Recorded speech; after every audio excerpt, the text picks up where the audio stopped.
Bien, pues buenos días. Siempre impone, ¿no?, con temor y temblor un auditorio. Menos mal que no se ve nada, porque con estas luces se ve poco, pero bien, siempre es una gran responsabilidad el estar entre maestros, que es posiblemente el mejor sitio donde uno pueda estar. Gestión del cambio educativo, cambio metodológico. Esta es la invitación. Creo que estoy tocando algo. Sí, quítalo, mejor, sí.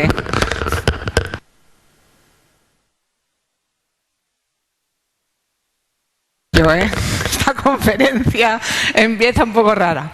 Bien, ahora sí, no, déjalo por ahí, que lo recuperaremos.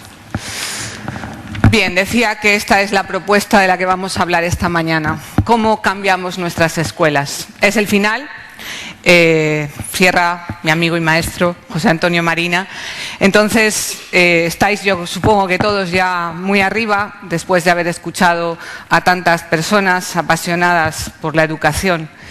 Y a mí me gustaría en esta mañana aportar un granito más y hablar de por dónde se puede empezar. Cuando mañana lleguéis de vuelta a vuestras escuelas con el corazón emocionado, y cojáis a vuestros colegas que os han cubierto, ¿no? Os han hecho las sustituciones, que estarán de un humor especial, ¿no? Con unas ganas de innovación, vamos, como para acoger el discurso. ¿Qué hacemos? ¿Por dónde empezamos a cambiar?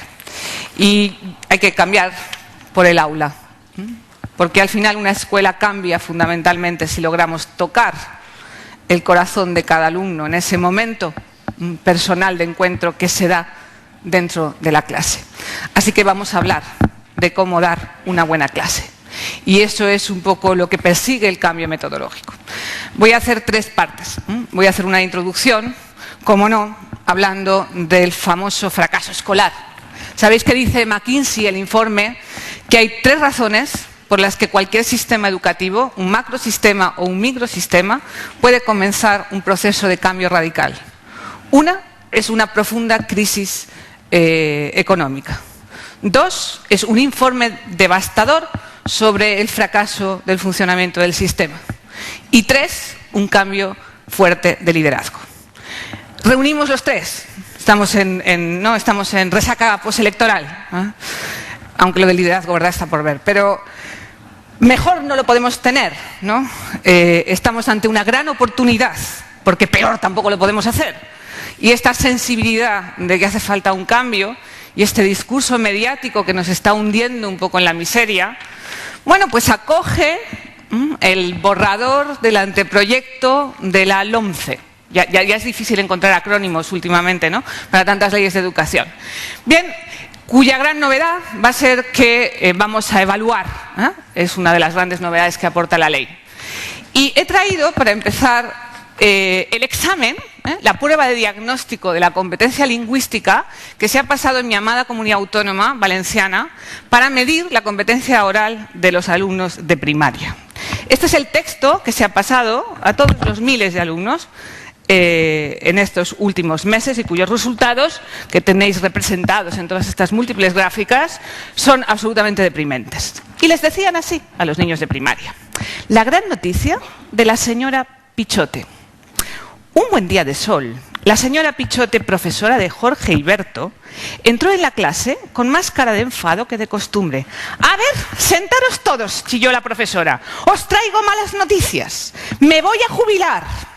«Bien», gritaron los niños. «Pero no hoy», les cortó. «Cuando termine el año escolar». «No», gimieron los niños. «Sin embargo, los profesores me han organizado una fiesta de jubilación hoy mismo», dijo la profesora.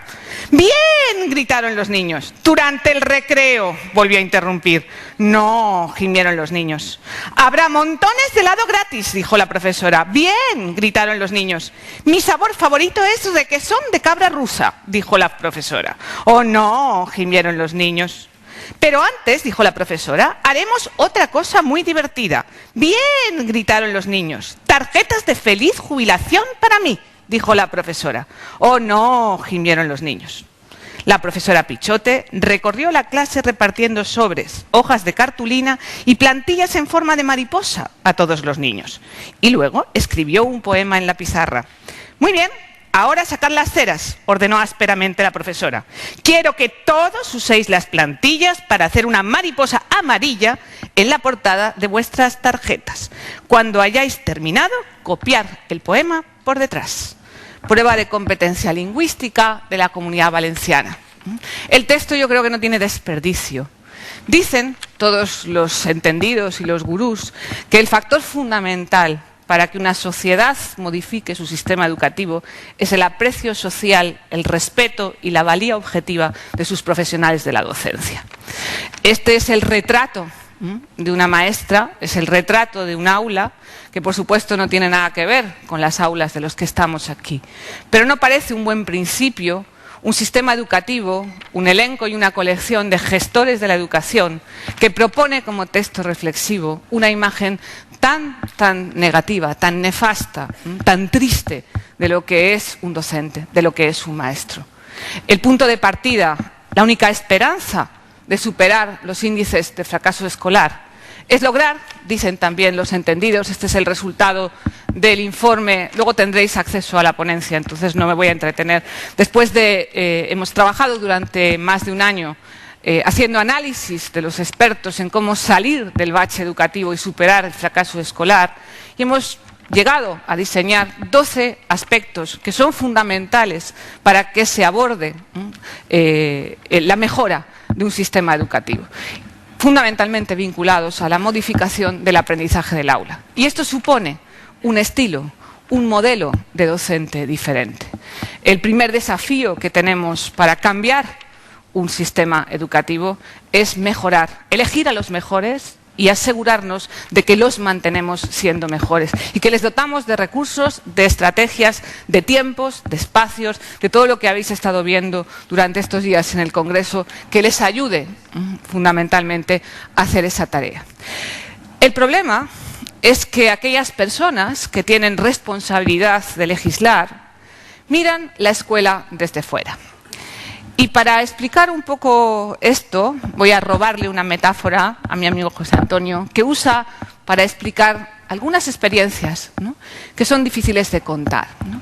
Esta es una foto que he hecho este verano en Escocia, en Edimburgo. Sabéis que cuando uno va de ruta turística, con mis hijos, tengo 4, a ver piedras, como dice el pequeño, ¿no? Mamá, otra vez a ver piedras, ¿no? En Escocia añadió que para qué teníamos que ver tanta vajilla, ¿no? Porque allí sabéis que en Escocia ves las piedras y además las vajillas que usan los reyes. Entonces estaba él un poco sorprendido de por qué teníamos que usar tantas vajillas. Entonces siempre te llevan a ver el lugar más antiguo, y si es en Norteamérica, el lugar más caro. Entonces, en principio, el lugar más antiguo en Edimburgo es esta pequeña iglesita, que no tiene así por fuera mucho sentido, y yo saqué esta foto desde fuera, que no dice mucho. Sin embargo, cuando uno entra en la capilla, que es pequeñita, encuentra una maravillosa muestra de vidrieras que representan las escenas de la primera evangelización de Edimburgo y de la primera reina mártir, ¿no?, por la fe cristiana. Una vidriera tiene dos formas de verla, desde fuera y desde dentro. Uno puede contar y ver la escuela desde fuera, que es lo que hacen los analistas, los políticos, los gestores y muchas veces los conferenciantes. Uno hace muchos análisis y hace muchas propuestas de todo lo que se puede hacer dentro de un aula. Pero solo el maestro, que está dentro del aula, es capaz de generar esa visión profunda de lo que significa educar a cada uno de sus alumnos. Para cambiar un sistema educativo hay que entrenar la mirada del maestro y cambiar lo que ocurre dentro del aula cuando cierras la puerta y no hay nadie más. Por eso yo siempre afirmo que el maestro es aquella persona que tiene más poder que nadie, porque tiene el poder de entrar en la mente y transformar la conciencia de cada uno de sus alumnos. Y eso es un poder sagrado, es un momento casi místico, es un momento de intensidad tal que es muy difícil de describir y es muy difícil de contar. Una de las experiencias que hemos tenido, muchos de vosotros de los que estáis aquí, hemos compartido la posibilidad de hacer coaching, que ahora está muy de moda. Hemos entrado en muchas aulas, en muchos centros distintos de España y hemos visto muchas clases.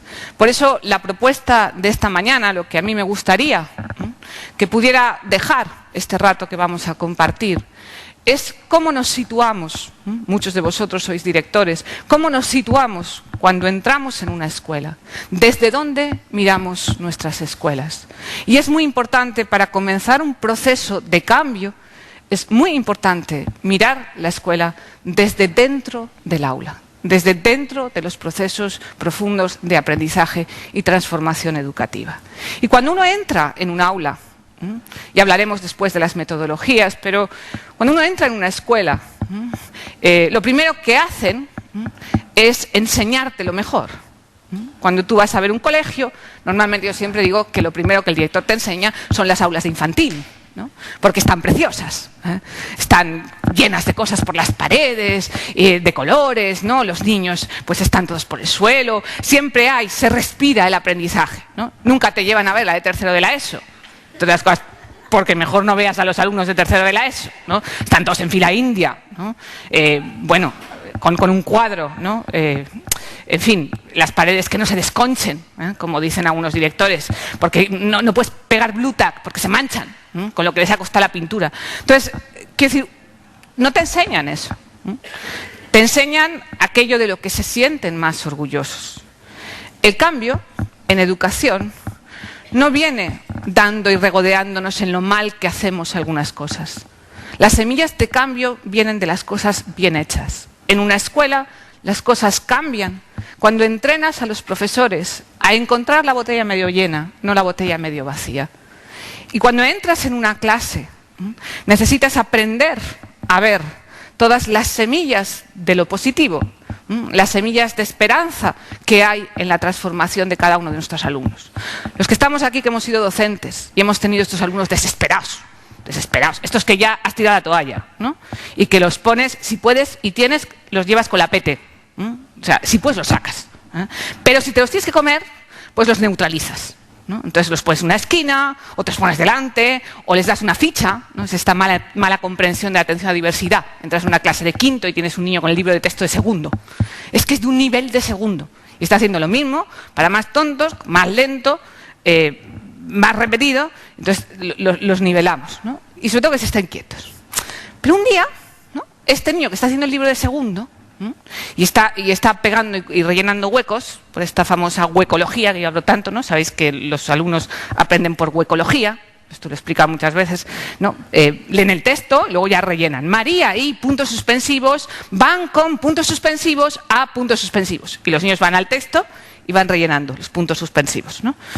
Bueno, pues un día María, que la tienes en una esquina jugando a huecología, hace una intervención espectacular porque has proyectado una pintura de la Capilla Sixtina, esto me ha pasado a mí, y de repente ha enganchado y te ha hecho una afirmación y tú sales de allí y lo cuentas. Llegas a la sala de profesores y ese día cuentas que María, oye, a María le encantan las pinturas de Miguel Ángel, porque resulta que su abuelo le mandó una postal. Es decir, tú cuentas y narras lo inesperado. Y provocas lo inesperado que te hace sentir orgulloso de la posibilidad que tiene un niño de elevar tus expectativas sobre él. Por eso insisto mucho que el cambio comienza por transformar la mirada del profesor dentro del aula. Y cuando uno mira una clase, cuando la miramos nosotros, que somos invitados privilegiados, cuando la miro como maestra, cuando entro en la clase de mis alumnos, en la universidad o ahora las que estoy dando con educación infantil, cuando yo miro la clase, hay muchas cosas que ver. Y hay una tentación en este momento, en toda esta especie de efervescencia innovadora, de confundir la estética, que el centro sea precioso, que las paredes estén llenas de trabajos y estén llenas de murales que plastificamos para que no se estropeen y duren todo el curso. lo cual es nefasto, porque lo que tiene que ocurrir es que no duren más que una semana para que la siguiente tengas otras cosas. Pero hay una cierta tentación, me decía un profesor, ahora he saludado a alguien de Zaragoza, me decía el director de un colegio en un curso, después de una emoción enorme, 2 días con coaching, innovación, metodologías, y me decía, lo primero que voy a hacer cuando llegue el lunes va a ser convocar a los profesores de plástica para que decoren el colegio. La has estropeado. Entonces, esta confusión de que una escuela innovadora necesariamente es una especie de experiencia estética de museo muerto, que tiene un elemento, ya lo veremos, pero no es lo prioritario. Y la otra tentación es el fetichismo de la innovación, ¿no? Es hacer cosas y confundir el activismo con el cambio. Y el cambio de educación, segunda clave, no viene por el activismo, viene por la reflexión. Para cambiar una escuela, lo primero que hay que hacer es parar y pensar. Y ver con otros ojos y reflexionar. Y después tomar decisiones. Y después veremos al final por dónde empezamos. Pero no, esta especie de probar, ¿no? De hacer una especie de experimento, que yo siempre digo que es como, ¿recordáis? Mickey Mouse en fantasía, ¿no? Cuando pone en marcha la escoba y luego no la sabe parar. Hay una tentación inicial en la innovación de todo lo que hemos hecho hasta ahora no vale, cosa que además es mentira. Porque nosotros somos geniales, estamos aquí y hemos bebido de esa educación. Luego algo harían bien con nosotros cuando hemos salido tan estupendos. Así que todo no está mal hecho. Hay muchas cosas que recuperar en lo que se hace bien. Pero hay una tentación de hacer y multiplicar sin un proceso que analice y sobre todo que mida o evalúe el impacto que los cambios que hacemos, las metodologías que implementamos, tienen de verdad en el aprendizaje de nuestros alumnos. Así que 9 cosas a mirar en un aula. 9 cosas a mirar cuando entramos y 9 cosas a aprender a ver cuando estamos dentro con nuestros alumnos. Y voy a ir en forma de preguntas explorando cada una de esas 9 cosas. La primera, la acción docente, la acción directa del profesor. Es verdad que hemos cambiado de un modelo omnipresente, donde el profesor habla, como hacemos los conferenciantes, ¿no? Comunica, y los alumnos, pues eso, están cada uno a su bola, y cada uno se les va la cabeza, y tú estás hablando, y hablas bien, y cuentas, y haces, y dices, pero evidentemente los procesos de atención se pierden, ¿no? Y hemos cambiado mucho esa idea del profesor de enseñanza vertical, ¿no? Pero sigue siendo muy importante la acción directa del docente. Y eso es fundamental, aprender a manejar el ritmo, ¿no? El ritmo vital, el tono que tiene una sesión de 50 minutos. Luego ya las cambiaremos, las haremos de 1 hora y media, de 3, quitaremos el horario, revolveremos a la administración y engañaremos bien a la inspección, que es la primera competencia fundamental de un buen director de centro. Esto lo he aprendido ahora en carne propia. Es decir, lo primero que hay que aprender es cómo engañar al sistema. Pero antes de engañar al sistema, vamos a intentar ver qué el sistema nos puede dar. 50 minutos de clase. El docente necesita el control del tono que tiene esa aula. Y necesita al menos 4 cosas fundamentales. Una, manejar un montón de estrategias. Luego usaré alguna metáfora. He puesto por ahí la imagen de los bolillos, ¿no? Como buena valenciana, en mi tierra se hacían, ¿no? Habéis visto a las mujeres que van con las bolilleras, ¿no? Que van tejiendo esas puntillas y van manejando muy rápidamente, ¿no? Un maestro necesita tener la cabeza muy bien amueblada y ser normal.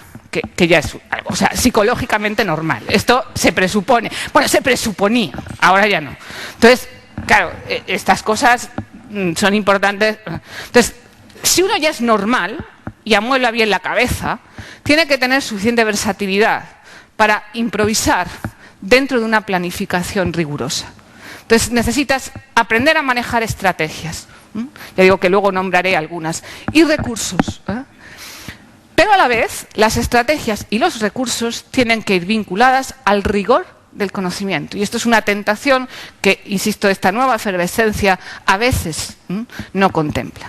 No es suficiente generar un aprendizaje cooperativo, donde los alumnos se muevan, interaccionen, se levanten, se sienten y sigan los protocolos con orden, si al final los alumnos no han aprendido más y mejor.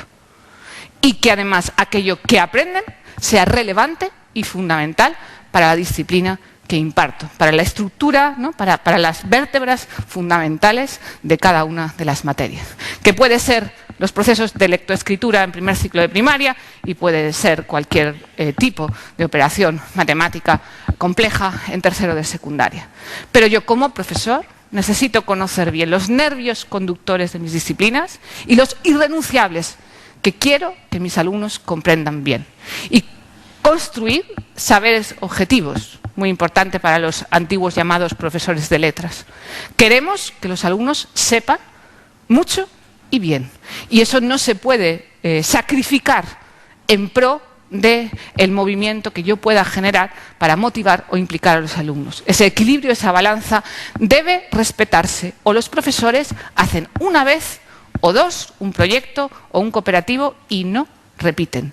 Los buenos profesores no repiten, porque los malos hay que hacer que se enfaden mucho y que se vayan pronto. Pero los buenos tienen que estar contentos. Y es fundamental para que un buen profesor se sienta seguro, que sepa, que note, que sienta que los alumnos se mueven, pero a la vez aprenden mucho y bien. Y aprenden aquello que él considera que es fundamental. Y esto hay que combinarlo con una capacidad de adaptarse a las situaciones de aprendizaje, a ser flexible y ser capaz de reaccionar con mucha rapidez. Por eso es fundamental que en la acción docente el profesor tenga la mirada entrenada para evaluar constantemente el significado de las reacciones y conductas que observa en sus alumnos. Por eso, esa habilidad de crear un feedback constante con cada uno de ellos es básico. Cuando yo veo las libretas, ¿no? Es una de las cosas que pido cuando hago coaching, miro lo que hacen los niños y tiro para atrás. Porque, claro, llegas a hacer coaching, ¿no? Llegas a clase. Entonces, todo el mundo ha preparado una clase estupenda. O sea, si es en primaria, les han dicho, si os portáis bien, si la clase sale bien, tendréis doble patio toda la semana. Entonces entras y ves a los niños, todos nerviosos, ¿no? Que miran de reojo a la profesora y sonríen, ¿no? Y la profesora les dice, sí, ¿no? Y hacen tu cooperativo con el puzzle, la técnica, los expertos se levantan todos serios, ellos todos formales, con cara de circunstancias. Entras a secundaria y la profesora les ha dicho, si os portáis mal, o sea, si esto no sale bien, no tenéis patio en un mes.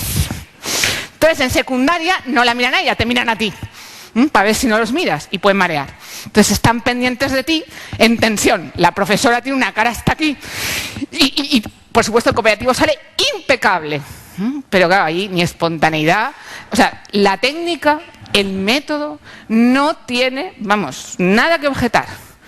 Pero el aprendizaje no ocurre.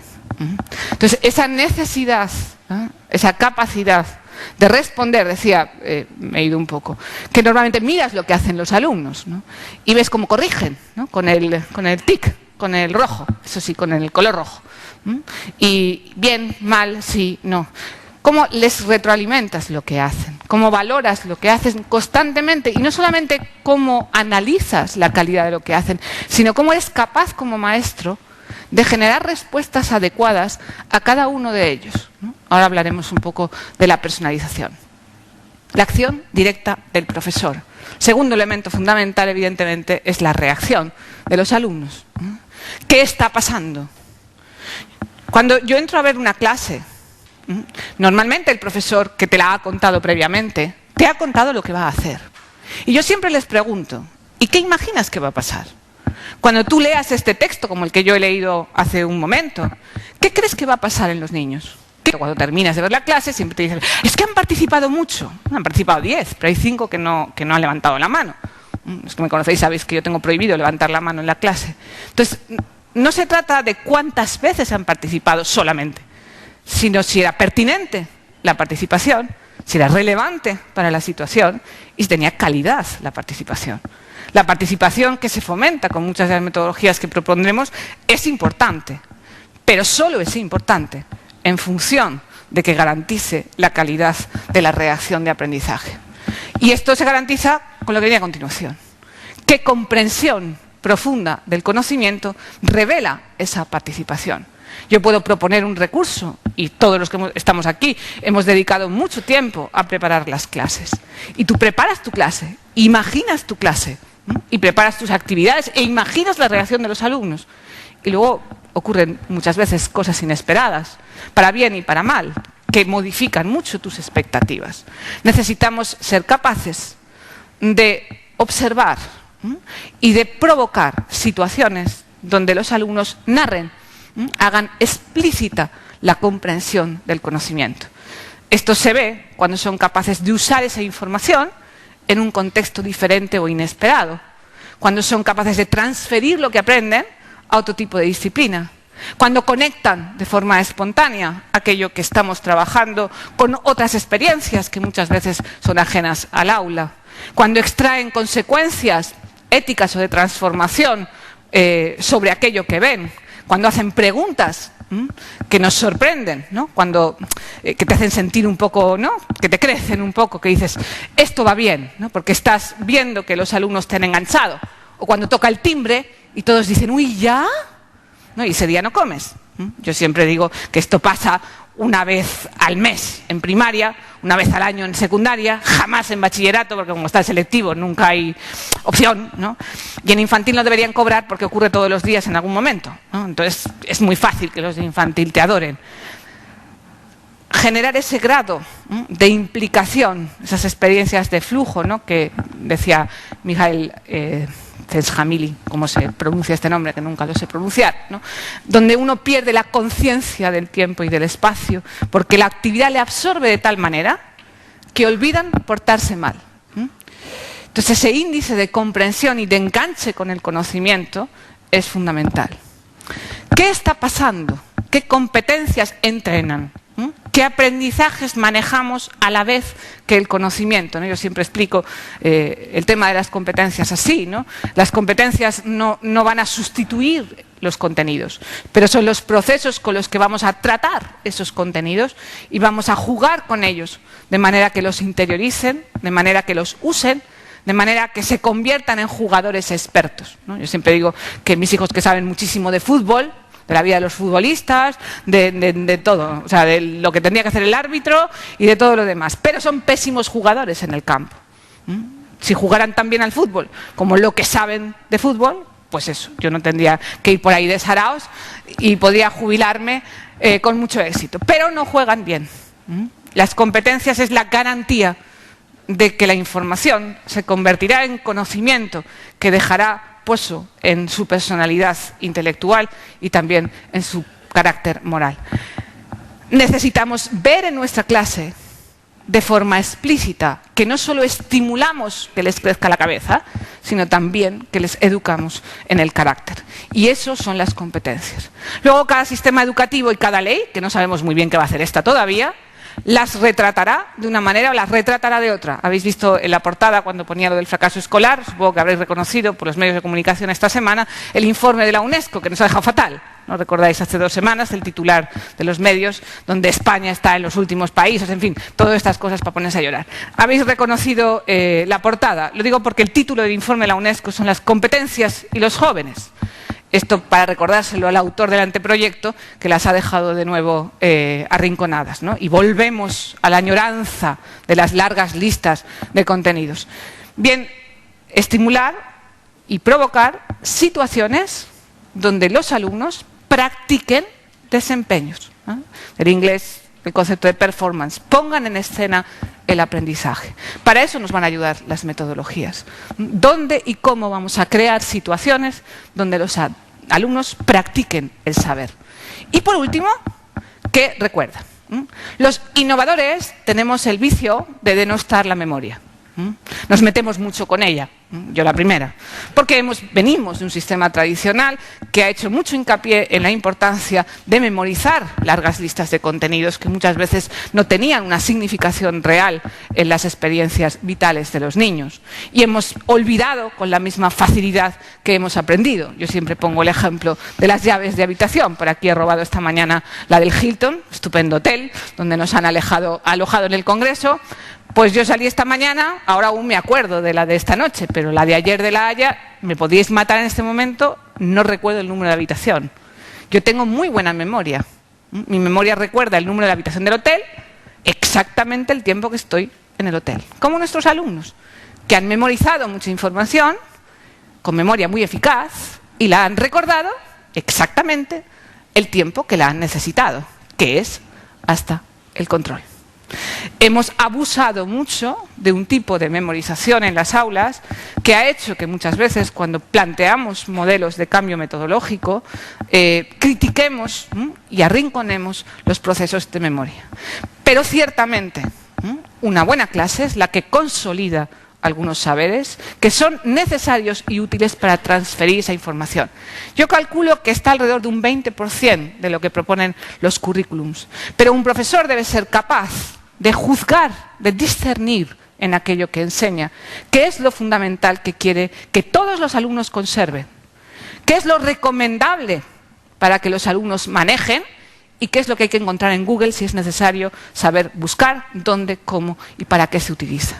Y ese discernimiento lleva también a usar esa información básica en procesos y datos del tipo de los ejercicios, entre comillas, que muchas veces proponemos en los libros de texto. Tercer factor, el clima. Podríamos llamarle la disciplina. Hay quien confunde la innovación con el caos. Un poco de caos conlleva. Yo siempre digo que si uno tiene la idea de que el centro ideal es el que se cae un papel en el tercer piso y lo escucha el conserje, entonces que no empiece a innovar. Un centro que innova es un centro que tiene ruido, que hay caos, que la gente pulula por los pasillos, que todo está un poco desordenado. Pero eso no quita que la disciplina sea necesaria. La disciplina no garantiza el aprendizaje, pero no hay aprendizaje sin disciplina. Y eso nos lleva a replantear qué estilo de clima de centro queremos, no solamente entre los alumnos, sino también entre los colegas y los compañeros. 4 factores para manejar el clima de un aula. Uno, el lenguaje. El aula tiene que tener un cierto desafío, ahora hablaremos del desafío del conocimiento, ¿no? Pero la calidad de la comunicación entre iguales, ¿de qué hablan nuestros alumnos cuando no los miras? Yo he llegado a grabar clases. Los protocolos de conversación, los que habéis trabajado con nosotros, los protocolos de conversación asistida. ¿De qué hablan los alumnos cuando tú no los miras? ¿De qué presumen? ¿Cómo logras espontaneidad en los procesos de conversación sobre el trabajo? ¿No? Y si no, pensar un poco, los que tenemos hijos.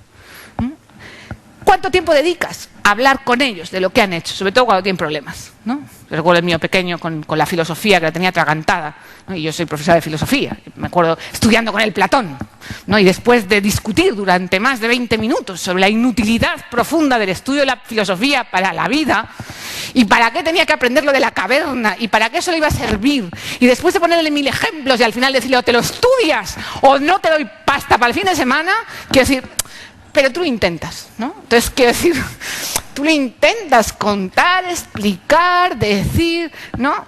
Tú quieres que hable, le rodeas y le das y le pides y le preguntas y le haces razonar y tienes una paciencia interminable, que por supuesto no tienes con tus alumnos, que a las 5 los dejas y no los quieres volver a ver. Pero hay una parte importante en la narración del aprendizaje, porque es la narración del aprendizaje, ¿no?, la que consolida muchas veces los procesos de significado, que los alumnos entiendan, ¿no? Fija esos procesos en la mente, ¿no?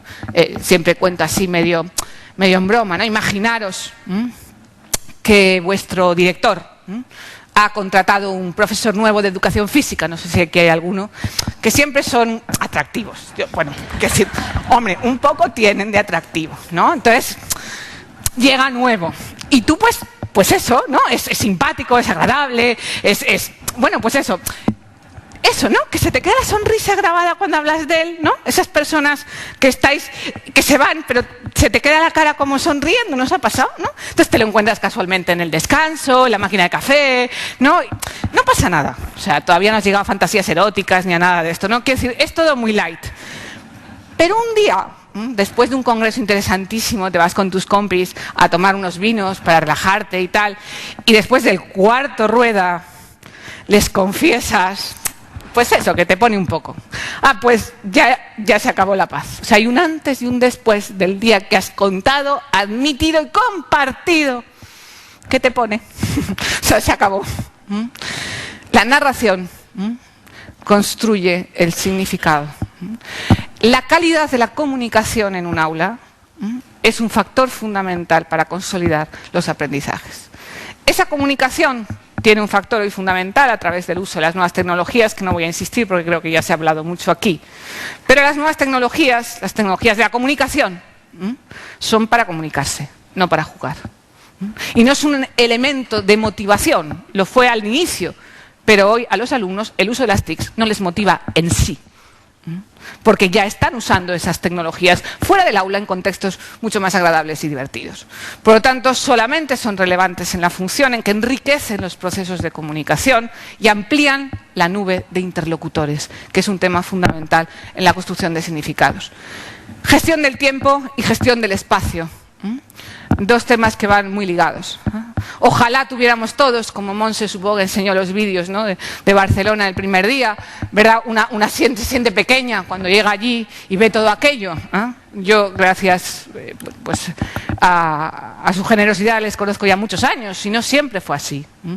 Y los espacios ideales, o como este centro, con tantas posibilidades, una vez se queda empequeñecida, ¿no? Dices, ojalá pudiéramos hacer, ¿no? Contaban en la presentación, estaba en África este verano, y el verano pasado también, y en uno de los primeros cursos que di allí, un profesor levantó la mano, llevábamos ya 3 días, yo me había ido con un generador eléctrico, mi PowerPoint, cañón, el Mac, por supuesto, la manzanita, todo, para que no les faltara de nada, los post-its, los tubadores de colores, cartulinas para mapas mentales, en fin. Teníamos ya 3 días y levanta la mano un profesor y me dice: todo esto está muy bien, pero es que aquí no tenemos nada. O sea, tienen una pizarra, una vara para darles cuando no responden, que aquello me costó un poco digerirlo, y nada más. No podemos hacer nada de lo que usted está contando, ¿no? Entonces, claro, para mí aquello fue un shock y dije, no, esto no puede ser, ¿no? Entonces dije, a partir de ahora, lo que queda de curso, quedaban 3 días, no usaremos nada. Y este verano hemos estado trabajando con ellos sin nada, entre otras cosas porque no había luz, porque pillamos la época de tormentas. Las posibilidades...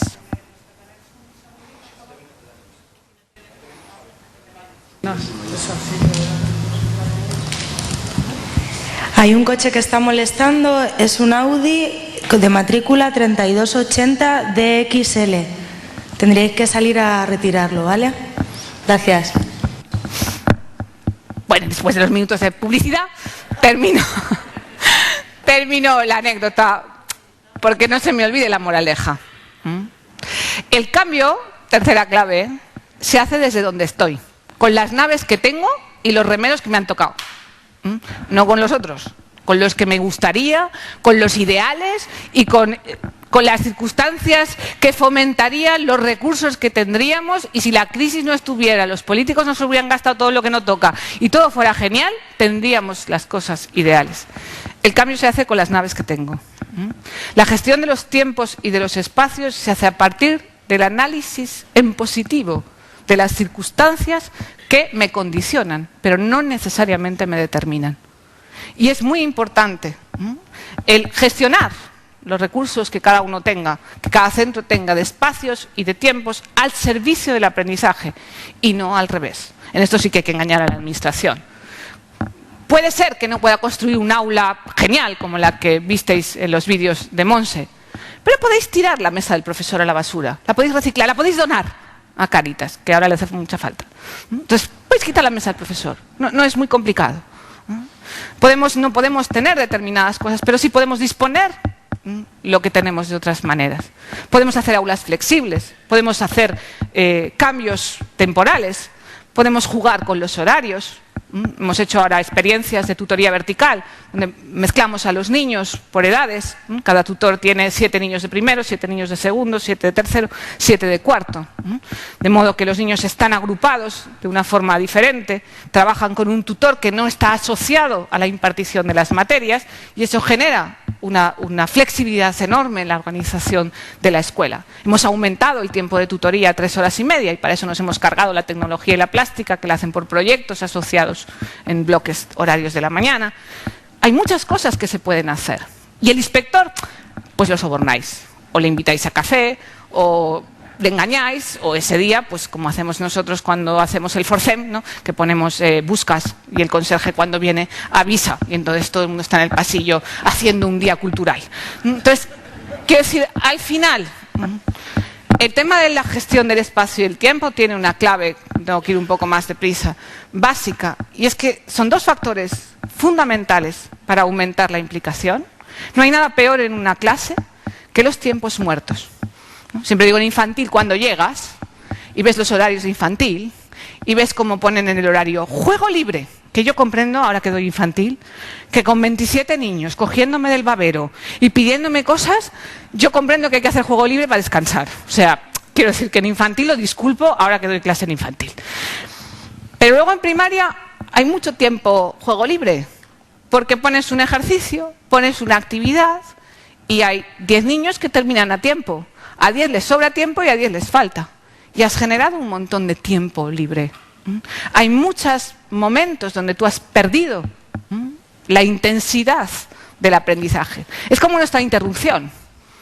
Tú tienes un clímax y cuando el tiempo se vacía, la implicación de los que escuchan se va. Y cuando vino nuestra compañera a decirnos que hay un Audi fuera, te has acordado, lo primero que habéis pensado todos es, ¿dónde está mi coche? No, yo no tengo un Audi. No, además tengo 2 en el taller, me he cargado 4 coches este mes. Esto es una historia terrible que mejor no os cuento. Entonces, piensas, Audi. Audi es lo que me han dicho que me compre para sustituir al que tengo, que me ha dejado colgada ya varias veces. Entonces, bueno, pues tengo que llamar a mi hermano, porque él sabe mucho. Además, tenía un Audi, a ver cómo le va.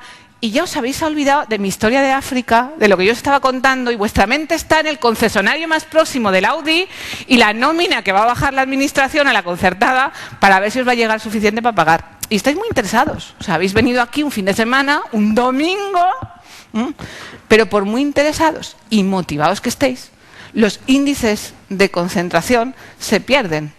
Entre 3 y 5 minutos, más o menos, entre cada 3 y 5 minutos. Los alumnos entre cada minuto y medio y 3. Y los tiempos muertos, los espacios donde el profesor no ha generado una escenografía suficientemente intensa, los alumnos se marchan, mentalmente se marchan. Aunque te miren, porque son muy listos, sobre todo ellas, muy listas, y te pongan la cara que tú esperas ver, porque te adoran, estás en primaria, o te temen, estás en secundaria. Entonces, ellas te siguen, pero sus cabezas están en otra parte. Ese tipo de disciplina es el que necesitamos generar en un aula. No la disciplina que responde a las técnicas de control, sino la disciplina que se logra, comillas, porque se olvidan de portarse mal. No les ha dado tiempo material de enredar. ¿Cómo generamos esos procesos? Y cómo logramos también los procesos de mediación, etcétera, la gestión de los conflictos que siempre tenemos, o los elementos que extorsionan en el aula, a los cuales muchas veces dedicamos muchas energías, ¿no? Yo siempre hablo de la disposición, como tienes a los alumnos en clase. Normalmente te has puesto delante a los que no paran. Has sacado de la ventana a los que no atienden para que no se vayan las moscas por allí. Te has puesto, total, que si pudieras los tendrías a todos bajo la falda. Los atarías a tu delantal. Pero claro, no puedes tenerlos todos aquí. Y a los buenos los has ido alejando. Entonces, ellas, ¿no? Siempre hay un grupito de ellas que se ha puesto el primer día en primera fila. Y a las 12 ya las has puesto en tercera fila. Y a la semana ya están detrás, ¿no? Dedicamos, dicen algunos estudios, un 80% de nuestro contacto visual al 20% de nuestros alumnos. Y un 20% de nuestro contacto visual y atención real al 80% restante. Y esto no es atención a la diversidad, es injusticia pedagógica. Entonces, esta tentación de que nos absorban aquellos elementos cuyos trastornos normalmente son de comportamiento, de falta de hábitos, de falta de normas y de falta de respeto real en clase, necesitan, evidentemente, que un profesor sepa y logre controlar el aula. Y no vale disfrazar la falta de control como innovación. Esto se perdona el primer año de docencia. Estaba en magisterio dando clases muchos años y siempre les decía, el primer año es nefasto, ¿no? Pero no puedes con los alumnos. Y todos sabemos que cuando se te va un grupo de las manos ya no lo recuperas nunca. Entonces, cuando empiezas a dar clase, pues hombre, lo que quieres sobre todo es que no se maten y si se matan, que no se enteren tus compañeros.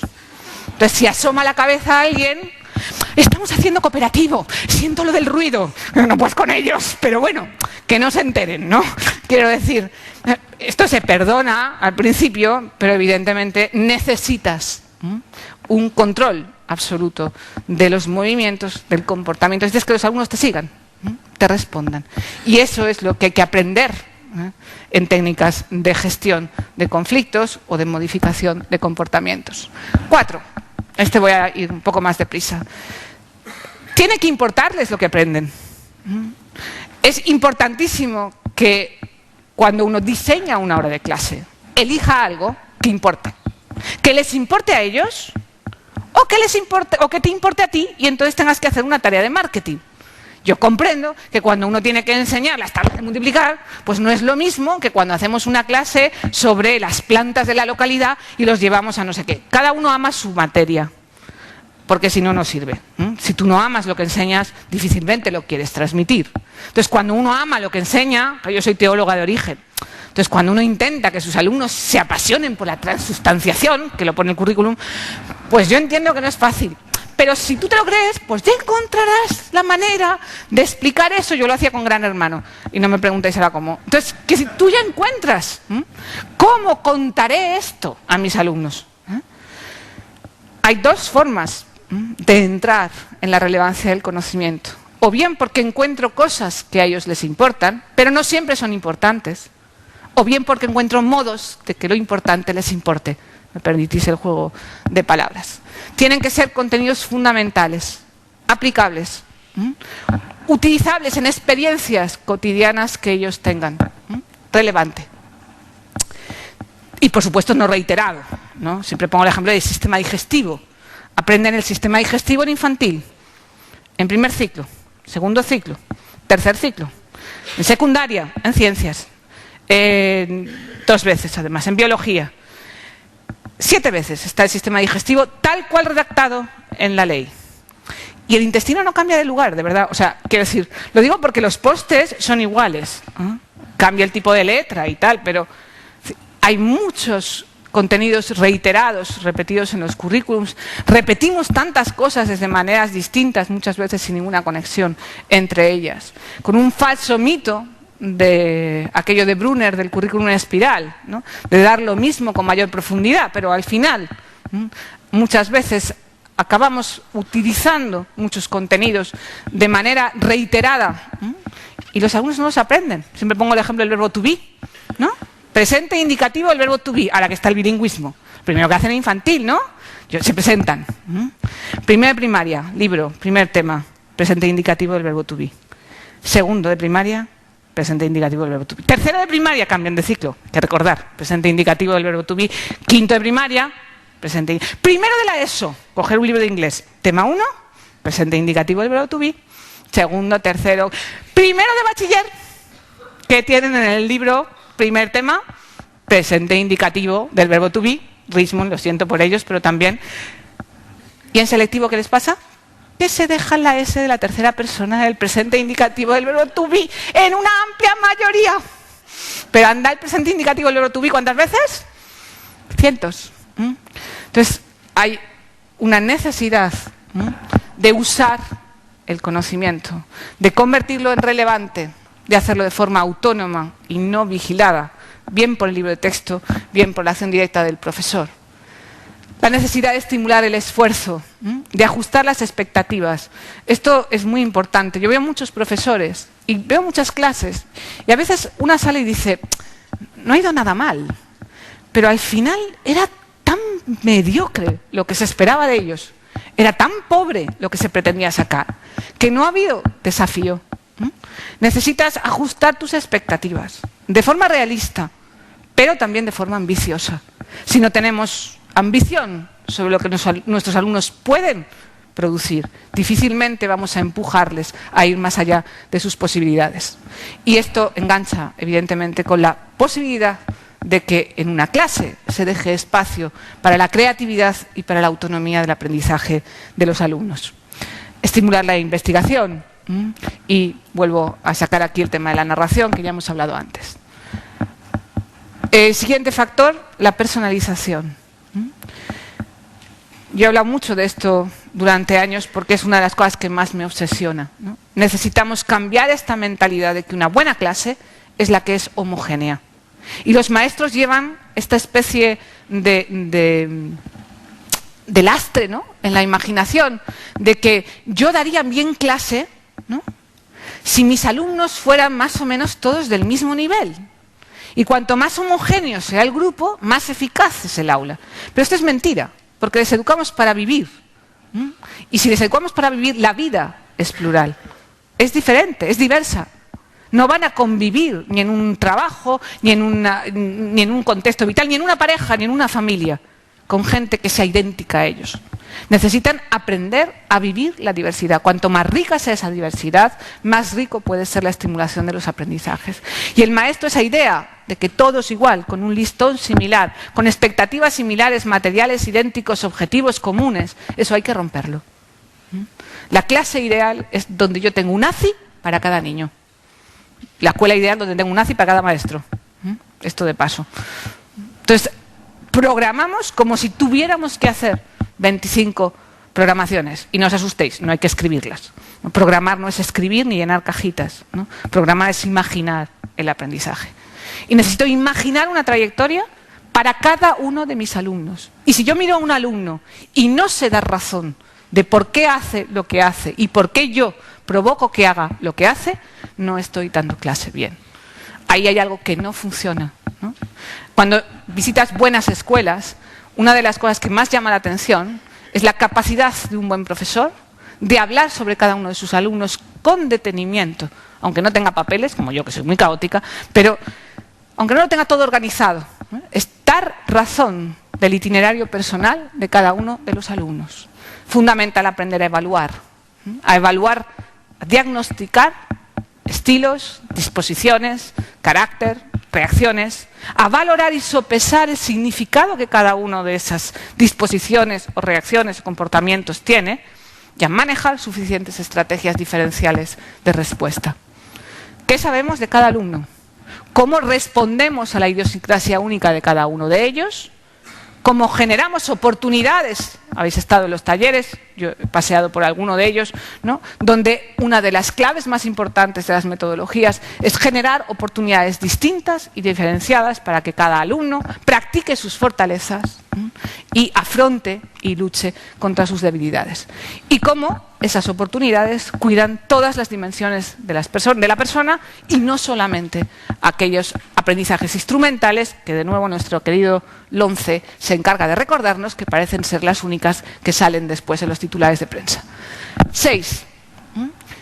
Una buena clase es la que rompe los muros de las aulas. Y lo que se aprende allí tiene repercusión en la vida real.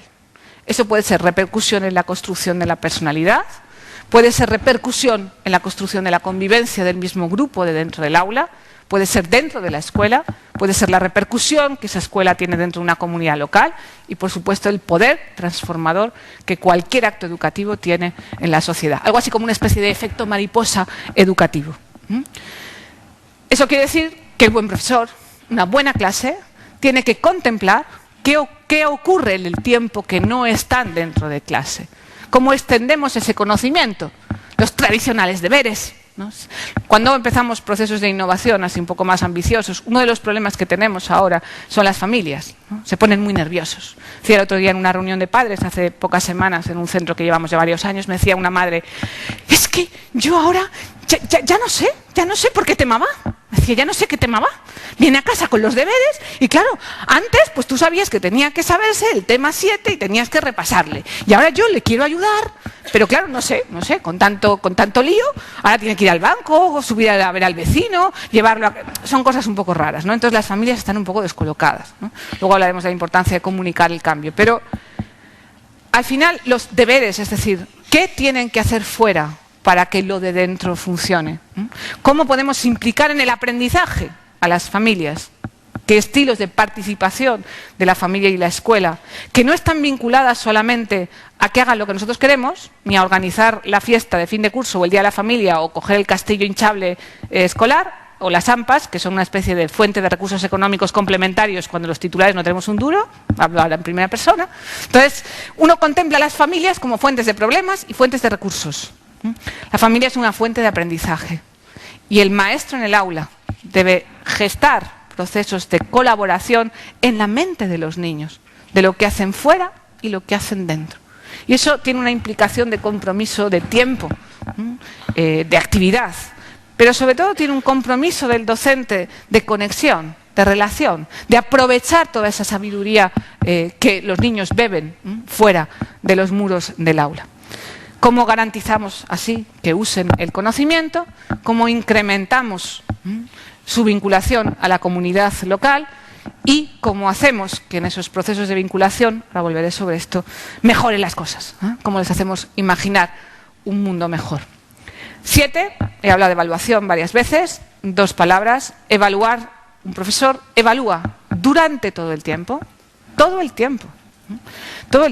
Y yo sé, y ahora en este momento en mi cabeza, una conferencia no es una clase, pero tienes muchos elementos. Todo lo que quiero contar, que no voy ni por la mitad. Todo lo que tengo que correr, porque ya va pasando el tiempo y cómo le voy a quitar tiempo a José Antonio es absolutamente imposible. Si soy capaz de lograrme explicar, veo las caras, ¿cuántos habéis estado en otras conferencias y qué ejemplos ya he usado varias veces y no puedo volverme a permitir? Tengo en primera fila a varias de mis fans que me siguen a todas partes y claro, no puede ser porque ya lo he contado todo. Y entonces estoy pensando, a ver, esta no, que ya la han oído, y esta no. Y en mi mente están pasando muchas cosas. Y que no se me caigan las gafas, que no sé qué demonios hago con ellas en la mano, y el mando, y además que hace un calor que me muero, y el traje está pequeño. Entonces todo esto lo llevo a la vez que intento no quedarme en blanco, que esto sea sensato y que además sea útil. Entonces, un maestro, cuando está en un aula, tiene todos estos planos de conciencia en funcionamiento simultáneo. Evaluar es hacer, manejar los planos de conciencia de todo lo que estoy recibiendo constantemente. Esa es la tarea de diagnóstico. Es traspasar a cada alumno, vuelvo otra vez sobre el mismo concepto, traspasar a cada alumno para conocerle en profundidad, en todas las dimensiones, no solamente en la intelectual, sino también en aquellos comportamientos axiológicos de valor que manifiestan en el aula. ¿Cómo respondemos a ellos y cómo evaluamos los logros y el rendimiento? La innovación tiene que estar acompañada de la evaluación del impacto que tiene en el logro y el rendimiento del aprendizaje. Y al final hay que sacar buenas notas. Esto sí. Porque si no es como lo de la lechera, se rompe el cántaro. Entonces, al final necesitamos, se puede hacer alguna trampa en las pruebas, pero al final hay que sacar buenas notas. Y hay que ajustar los sistemas de evaluación externa o de calificación a los modelos de implementación de las metodologías. Si no, no son eficaces. Y como generamos tensión de mejora. No evaluamos para saber cómo hacen lo que hacen. Evaluamos para lograr que la próxima vez lo hagan mejor. 8. Los recursos. De estos no voy a hablar, ya he dicho antes. Jugamos con las naves que tenemos. Hay muchos recursos, fundamentales los recursos humanos. Sabemos esta idea de los grupos pequeños que durante los años de la LOCSE pululó mucho en nuestras escuelas, que están llenas de aulas pequeñitas. Grupos grandes, con más número de adultos dentro de las clases. Aprovechar todos los recursos, departamento de orientación, las PTs, profesores auxiliares, voluntarios. Todas las manos son pocas porque hay mucho por hacer. Pero tiene que haber una cabeza que las organice. Un problema que yo veo en muchas clases es cuando hay recursos, cuando hay algunos sistemas de apoyo, sobre todo de los departamentos de orientación, es la dejación de responsabilidad que hace el tutor o el maestro de aquellos niños que tienen más dificultades en manos de los especialistas. Los especialistas y los recursos humanos al servicio del diseño de aprendizaje que siempre debe llevar la batuta el profesor. Recursos externos, trabajo en red, etcétera, etcétera. Bien, 8. Nos queda una. Para hacer el último factor en un aula, que me parece importante, os pido rápidamente un pequeño ejercicio. Cerrar los ojos e imaginar, Dios mío, Hay alguien que boicotea por ahí. Imaginar rápidamente un caballo blanco con alas grandes que surca el cielo. ¿Sí? Todo el mundo tiene ese caballo con alas blancas que surca el cielo. ¿Abrís los ojos? ¿Cuántos se parecía vuestro caballo al que teníais en la imagen? Claro que lo habéis visto antes. Porque las mentes se pueden colonizar con mucha facilidad. De esto aprendisteis ayer. Ahora sacamos el Pensaurus, que es una especie de cajón desastre, con 80 estrategias de manipulación mental, con buenos fines, eso sí, para que sean críticos, creativos, rigurosos, analíticos, etc. Podemos aprender, podemos enseñar a los maestros a colonizar las mentes de los alumnos. Podemos entrar en sus cabezas, podemos determinar y modificar la forma en la que ven las cosas, la forma en la que analizan la realidad, la forma en que conocen y aprenden, la forma que recuerdan, que memorizan. Podemos acelerar la lectura, el aprendizaje. Veo aquí a mis colegas de IM. Es decir, podemos hacer muchas cosas. Podemos colonizar la mente, si esto no es tan difícil. Ahora, hay algo más.